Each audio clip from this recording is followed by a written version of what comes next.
इसके पास चलते मानसी। कपिल शाह और लक्ष्मीकांत शुक्ला हमारे साथ जुड़ रहे हैं। Good afternoon gentleman. Kapil ji, आपसे शुरुआत करते हैं। बाजार की सेटअप अच्छी लग रही है निफ्टी बैंक पे, क्या राय रहेगी आपकी, और अपने टेक्निकल पिक्स भी बता दें। जी, first of all good afternoon everyone. Market का हमें पिछले 2 हफ्तों से देखने जाए तो एक काफी अच्छा मूव मिला हुआ है, और आज तीसरे हफ्ते में भी दूसरे दिन पे मार्केट की जो अपसाइड मोमेंटम है वो कंटिन्यूसली चली रही थी। काफी टाइम पहले हमारा एक व्यू होता था कि market sideways negative sideways zone में है, कहाँ पे कुछ ब्रेकआउट नहीं आ रहा है, लेकिन अभी एक स्ट्रक्चर इसका स्ट्रॉन्ग बिल्ड होते हुए आ रहा है।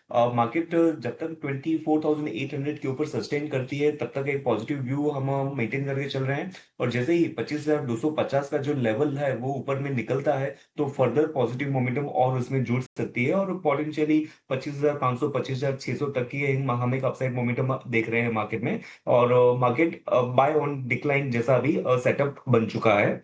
और स्टॉक स्पेसिफिक की बात करें तो मार्केट ने तो रेंज अभी ही ब्रेकआउट की हुई है, लेकिन जो मिड कैप स्मॉल कैप की स्टॉक्स है तो वहां पे तो काफी दिनों पहले से ही कुछ एक हिलचाल हमें काफी अच्छे से देखने मिल चुकी है। तो आज का मेरा सत्र का मेरा पहला पिक रहेगा जीएमआर इंफ्रा का। जीएमआर इंफ्रा पिछले काफी टाइम से वही एक पैटर्न फॉलो कर रहा है कि जब भी गिरता है 12% के अराउंड करेक्ट करके उसके बाद में कहां ना कहां पे उसमें एक रिबाउंड हमें देखने मिलता है। तो ये 12% का करेक्शन होके प्राइसेस फिर ऑलरेडी पिकअप करना स्टार्ट कर दिए हुए हैं। तो 92.35 जो करंट लेवल है वहां पे बाय का व्यू बनता है। 91 का जीएमआर एयरपोर्ट में स्टॉप लॉस बैठेगा, और 95 का टारगेट आता है। दूसरा जो स्टॉक है वो जेंसर टेक्नोलॉजीज का है। हालांकि आईटी सेक्टर में इतना कोई थ्रू आउट मोमेंटम नहीं है, लेकिन जेंसर टेक का एक रिलेटिव आउट परफॉर्मेंस काफी अच्छा रहा हुआ है। तो यहाँ पे 821 पे हमारा बाय का व्यू बनता है, 805 का स्टॉप लॉस रहेगा, और ऊपर में 850 के टारगेट। तो दो खरीदारी के राय आ रहे हैं, एक जेएमआर एयरपोर्ट का आ रहा है, दूसरा जेंसा टेक का आ रहा है। जेएमआर एयरपोर्ट में ऑफकोर्स हम देख रहे हैं कि यहाँ पे वॉल्यूम्स में भी बड़ी पिकअप आ रही है, तो इंपॉर्टेंट डेवलपमेंट आ रहा है। हाल ही में इन्होंने जो अपनी अगस्त की डेटा भी लाए थे वो लार्जली नेट पॉजिटिव था, और आज भी देखें तो खरीदारी की राय आ रही है। जेंसा टेक एक टाइप से कॉन्ट्रा होगा, अगर जिस तरह आईटी जा रहा है जिस तरह जेंसा जा रहा है, लेकिन कपिल जी की ये खरीदारी की राय है। टारगेट 850, स्टॉप लॉस 805 का। जीएमआर एयरपोर्ट्स का एक बार टारगेट और स्टॉप लॉस रिपीट करा देंगे कपिल। जी बिल्कुल। जीएमआर एयरपोर्ट हमारा करंट लेवल पे बाय रहेगा, 91 का स्टॉप लॉस है और 95 का टारगेट। ठीक है, तो बहुत ही सीमित दायरे की ट्रेड आई है ये। 91 का स्टॉप लॉस, 95 का टारगेट प्राइस है। खरीदारी की राय है, यहाँ से भी अप मूव देखने मिल सकता है। स्टॉक ऑफ कोर्स एक महीना में ज़्यादा कुछ नहीं किया, लेकिन पिछले 2 दिन से अच्छी मोमेंटम आ रही है, और ये स्क्रीन पे आप देख पा रहे हैं। लक्ष्मीकांत जी, गुड आफ्टरनून। आपके क्या रहेंगे टेक्निकल पिक्स? गुड आफ्टरनून शरद जी, और मेरे को पैनलिस्ट कपिल जी को भी मेरा गुड आफ्टरनून। जिस तरीके से मार्केट में हमें डबल बॉटम ब्रेकआउट देखने को मिले हैं, तो हमें भी लगता है कि मार्केट अभी अब अपसाइड की रैली हमें देखने को मिलेगी। जो नेक्स्ट हेडल है वो 25,250 का है। अगर उसके ऊपर निफ्टी सस्टेन होता है तो हमें अच्छे खासे अपसाइड मोमेंटम देखने को मिलेंगे। इसलिए जो हमारी राय है वो दोनों ही जो रिकमेंडेशन है वो बाइंग साइड की है। तो सबसे पहली जो हमारी रिकमेंडेशन है वो है भारती एयरटेल। सो यहाँ पर हमें भारतीय एयरटेल में एक बेस फॉर्मेशन देखने को मिला है, और यहाँ पर हमें 20 और 200 डीएमए का पॉजिटिव क्रॉसओवर देखने को मिल रहा है। 100 डीएमए के लेवल के ऊपर हमें आज क्लोजिंग होती हुई दिखाई दे रही है। तो मुझे लगता है कि ये एक स्टॉक है जिसपे हमारी नजर रहनी चाहिए। इसमें जो हमारे टारगेट आ रहे हैं वो आ रहे हैं अराउंड 2030 रुपीज के, और हमारा पॉजिटिव व्यू जब तक मेंटेन रहेगा जब तक कि भारतीय एयरटेल 1880 के ऊपर ट्रेड करता है। तो हमें लगता है कि यहाँ पर हमें अच्छे खासे पॉजिटिव ब्रेक थ्रू देखने को मिल सकते हैं। दूसरा जो हमारा पिक है वो है अपोलो टायर। अपोलो टायर में मुझे गोल्डन क्रॉस ओवर के ऊपर प्राइजेस काफी दिनों से सस्टेन होते हुए नजर आ रहे हैं, और आज के सत्र में यहाँ पर एक फॉलिंग चैनल का ब्रेकआउट हमें देखने को मिल रहा है। अपोलो टायर में इंडिकेटर ऑसिलेटर पॉजिटिव टेरिटरी में ट्रेड कर रहे हैं। तो मुझे लगता है कि अपोलो टायर में हमें अच्छी खासी बढ़त देखने को मिल सकती है।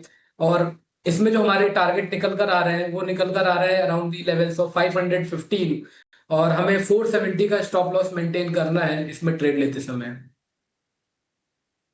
चलिए, तो बिल्कुल हमारे दोनों एक्सपर्ट्स की तरफ से उनके क्लोजिंग ट्रेड्स जो हैं वो इस वक्त आप अपने स्क्रीन पर देख रहे हैं। खरीदारी के मौके यानी कि भारतीय बाजार पर कन्विक्शन जो है वो लगातार बनता हुआ दिख रहा है।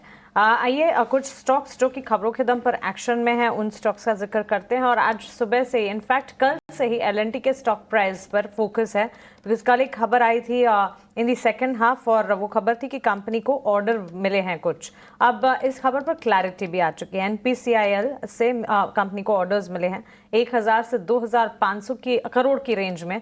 ये ऑर्डर विन किए हैं कंपनी ने। एलएनटी वैसे भी वन ऑफ द स्टॉक जो कि एक पॉजिटिव और स्ट्रॉन्ग स्क्रिप्ट के तौर पर माना जाता है। Kapil, good afternoon. आपसे शुरुआत करना चाहेंगे। 2% के गेन्स हम देख रहे हैं स्टॉक में, क्या राय होगी 3656 के लेवल्स पर?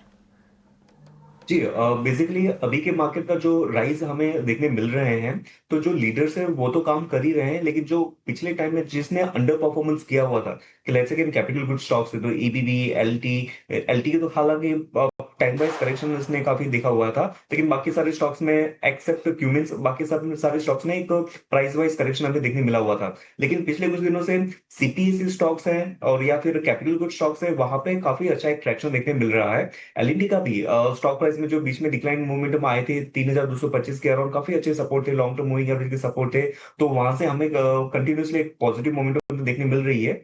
ये पॉजिटिव मोमेंटम कहाँ ना कहाँ पे 3730 तक इन वेरी शॉर्ट टर्म ऊपर में एक्सटेंड हो सकती है, और जैसे ही हम 3730 का लेवल हम ब्रेकआउट होते हुए देखते हैं, तो नेक्स्ट बेस्ट अपसाइड पोटेंशियल कहाँ ना कहाँ पे स्टॉक की 3840 की भी हो सकती है। तो अंडरलाइन टोन इसमें साइडवेज टू पॉजिटिव है, और जिस हिसाब से आज का मोमेंटम इसने दिया हुआ है, तो एक बाय का व्यू रुझान बनता है। ऑलराइट, बाय का रुझान अगर पोजीशन है, उस पोजीशन को भी इंटैक्ट रखा जा सकता है। ये राय फिलहाल हमें मिलती हुई। कुछ और स्टॉक्स जहां पर बढ़िया मोमेंटम है, और इनफैक्ट जैसे कपिल भी सही बता रहे हैं, सही फरमा रहे हैं कि लार्जर प्लेयर्स में तो एक्शन है ही, लेकिन हर तरफ in fact small caps and mid caps में भी एक बड़ा मूव और अच्छी तेजी के बीच ही कामकाज देखने को मिल रहा है। तो उन स्टॉक्स पर भी नजर डालते हैं। महानगर गैस लिमिटेड के स्टॉक को मैं पुल अप करना चाहूंगी। लक्ष्मीकांत जी, गुड आफ्टरनून। आपसे एक टेक जानना चाहेंगे। अच्छी तेजी है, आज के सत्र में करीब 4% के गेन्स हैं 1353 के लेवल्स पर। यहाँ से क्या फर्दर अपसाइड नजर आती है? गुड आफ्टरनून मानसी जी। जिस तरीके से हमें पॉजिटिव फॉर्मेशन दिख रहा है कैंडलस्टिक पैटर्न पे, तो मुझे लगता है कि एक बॉटम फॉर्मेशन एमसीएल में हमें दिखाई दे रहा है। आज इसने अपने 200 डीएमए लेवल के ऊपर ये स्टॉक क्लोज होने जा रहा है, तो मुझे लगता है कि यहाँ से फर्दर बाइंग रिकमेंडेशन दिया जा सकता है। तो एक शॉर्ट स्टॉप लॉस के साथ मुझे लगता है कि यहाँ पर बाइंग रिकमेंड किया जा सकता है। जो हमें स्टॉप लॉस यहाँ पर लेना है 1330 का लेना है, और मुझे लगता है कि आने वाले समय में यहाँ पर हमें 1400 तक के लेवल्स देखने को मिल सकते हैं। तो जिस तरीके से यहाँ पर कैंडलस्टिक फॉर्मेशन है, तो मुझे लगता है कि डेफिनेटली यहाँ पर बाइंग करते हुए चलना चाहिए, और जो अपसाइड के टारगेट हमें अभी फिलहाल शॉर्ट टर्म बेसिस पर आते हुए दिखाई दे रहे हैं वो 1400 तक के हैं। फर्दर 1400 के तक के टारगेट्स भी नज़र आ सकते हैं। इस पर नज़र रखी जाए, और इस वक्त 1330 के स्टॉप लॉस को मेंटेन करते हुए आगे बढ़ने की राय महानगर गैस लिमिटेड के स्टॉक प्राइस पर आपको मिल रही है।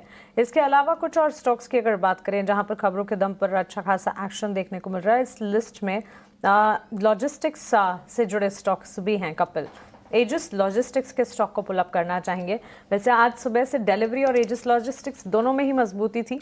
डिलीवरी के गेंस जो है थोड़े से हल्के होते नजर आए हैं, लेकिन एजिस लॉजिस्टिक्स में अब भी तेजी कायम, 5 से 6% तक की तेजी है। और इसके पीछे की रीजनिंग है, जेपी मॉर्गन ने कवरेज शुरू की है और पॉजिटिव आउटलुक्स के साथ अपनी कवरेज शुरू की है, जिसके चलते लॉजिस्टिक स्पेस वर्कआउट कर रहा है। Big show off the day बताएं, इन स्टॉक्स पर आपकी राय क्या होगी?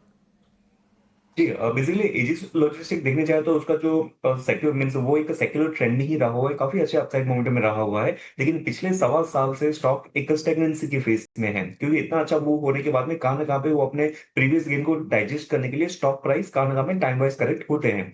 तो इस पर्टिकुलर स्टॉक का भी टाइम वाइज करेक्शन काफी अच्छा रहा होता, और ब्रॉडर रेंज पिछले 1.25 साल की 650 से 950 की रही हुई है। अभी ये स्टॉक अपने लोअर बैंड से रिबाउंड कर रहा है, ताकि तो ये पर्टिकुलर सेटअप जब भी बनता है तभी रिस्क और रेशियो कंपैरेटिवली काफी फेवरेबल हो जाता है पोजिशनल ट्रेड के लिए। अभी तो 700-800 के लेवल पे चल रहा है, और स्टॉक को थोड़ा सा अभी बाय कर सकते हैं, और थोड़ा सा प्रोविजन रखना चाहिए कि अगर स्टॉक 770 के लेवल पे आए तो फिर से और एक बार इसको स्टॉक को एक्यूमुलेट करना जाए, तो 2 ट्रंचेस में इसको बाय करना चाहिए। और ऊपर में इसके जो पोटेंशियल अपसाइड पोटेंशियल बनती है, या फिर जो स्टिफ वेरिएशंस बनते हैं, कहां ना कहां पे एक लेवल इसका 850 का है, और इसके बाद का जो लेवल है वो स्टॉक का 915 का है। तो 2 किस्तों में बाय कीजिए, और 850 और 920 के पोटेंशियलिटी के लिए देख सकते हैं।